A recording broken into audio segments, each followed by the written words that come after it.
Today's video is a little different from the ones I usually do, since I'm not going to talk about a specific book or a new release. Instead, I want to help clear up some doubts that those who wonder if it's better to have a personal collection of books or if it's more convenient to have the library card or download audiobooks apps. Well, let's see. Hello everyone. For those who know me, welcome back, and for those who are new here, you are very welcome. I'm Irene Ridarelli and this is Into the Books. The main question many have asked me is which one is the best? Well, actually, there is no right answer, or at least there is no short answer to that question. So join me throughout this episode and let's analyze each of the options I mentioned in the introduction. The current state of the world economy is very precarious, and I'm not interpreting it. The situation is really bad. The inflation and instability of the economy is having too much of an impact on where and how people spend their money. Prices are so high and wages are so low that at the end of the month, it's becoming increasingly difficult for many people to save, which absolutely explains the tendency of people to cut back on expenses instead of buying non-essential things such as books. Just to mention something, in these days it is increasingly stressful and difficult to indulge ourselves with what we like. For example, I know many people who cannot afford to take a vacation, even a short and modest one, or to take their family to the movie theater, or to buy their children or themselves the books they want. While there is nothing I can do to help with the vacations, as I don't know how to get them for free, I can definitely help with the books. It's not fair to have to give up the passion of reading just because the price of books is too high, and to avoid this, the easiest and most economical solution to access the books of your choice is to go to a public library, register and request an access card. How it works? The first thing you need to do is find out which public library is closest to your home. Although most public libraries do not have a residency restriction, there are some that do. Once you have found the public library of your choice, you will need to register as a user. To do this, the staff will require a form of official identification, such as an identity card or driver's license. Once you have obtained your library card, you can start checking out the books of your choice. The public library has the versatility that the user can check out the books and take them home to read them when it's most convenient for you. Or, on the other hand, public libraries have exclusive reading areas so that the user can take the advantage of the opportunity to read a book in total peace and quiet environment when you wish. In addition to all of the above, public libraries offer a wide range of books and services such as access to computers, historical archives, and much more. Public libraries are the perfect place for students or anyone who wants access to books they can't afford. On top of that, these libraries have the bonus that you can meet a lot of people and, why not, make new friends. What about a personal library?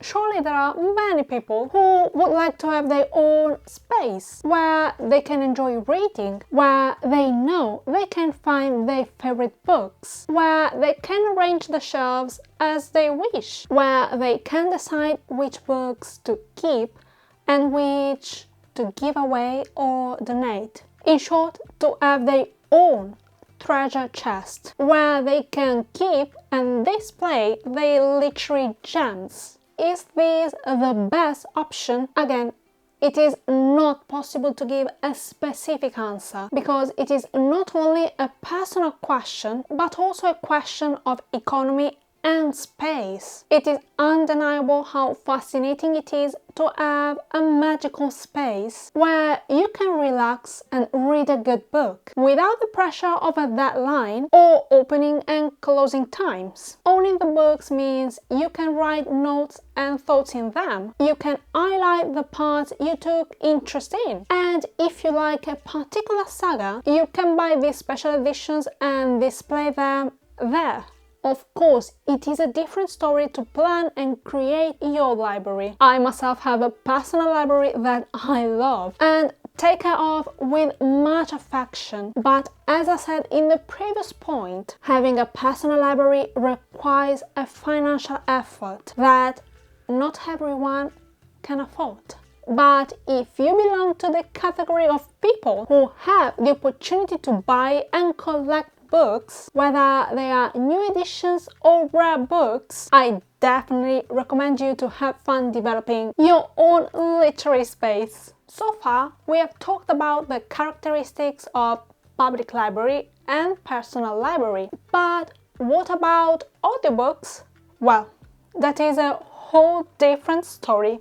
First, let me explain what an audiobook is. It is a recording of a person's voice reading a book, usually a novel, where the listener can pause, rewind, or fast forward the recording. The main pro I can mention about audiobooks is that it is a very practical tool, because nowadays almost everyone has a smartphone. That is a mobile phone that performs many of the functions of a computer, which has a touch screen, internet access, and an operating system capable of running pre-downloaded applications. There is no denying the advantage of putting on a headset, tapping and listening to the selected book while performing daily activities. In addition, time is greatly optimized. On the contrary, the time for reading physical books could be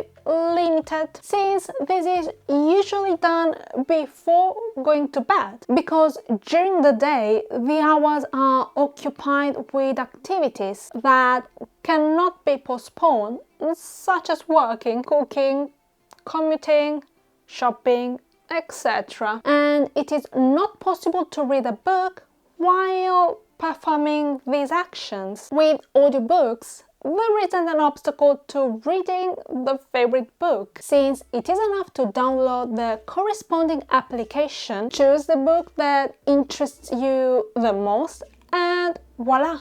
On the other hand, if a person is studying a language other than his or her own, he or she can choose a book in the language he or she is studying, and in this way increase vocabulary and improve pronunciation. Without a doubt, audiobooks are a win-win option, but personally I am not a big fan of audiobooks, because I am a person who needs to concentrate on reading, so it's very difficult for me to keep up with the narrator. But if any of you would like to try some audiobook apps, I'll leave you a list of the most popular ones. I am aware that in the introduction I only mentioned 3 ways to access books, but upon further analysis I understood that I couldn't leave out the most controversial and debated device in the reading community: the Kindle. I have mixed feelings about this device, and you are probably wondering why? Well, one of the things I love most about books is flipping through the pages, smelling the paper and ink, and the incomparable feeling of holding a book in my hands. However, I cannot deny that the Kindle has many positive characteristics. One of them is its contribution to the environment. For example, in my Kindle, I have stored more than 80 books. Do you have any idea how many trees represent 80 books? Well, I don't know exactly, but what I do know is that whatever they are spare trees. Also, there is a huge selection of free books reserved for Kindle Unlimited members, and based on my experience, I can guarantee that is addictive.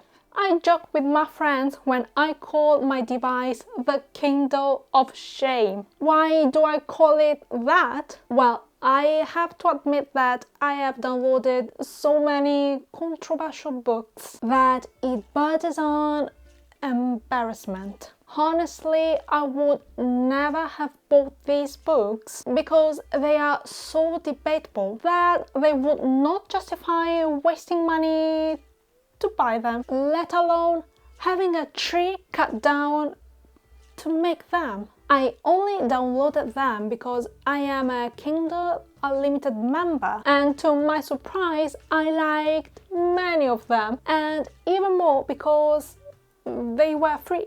If you want to know what these titles are, just let me know in the comment section below. Thank you for joining me to the end of today's episode. I hope you enjoyed it all. Please let me know what your thoughts are in the comment section down below. I would love to read them.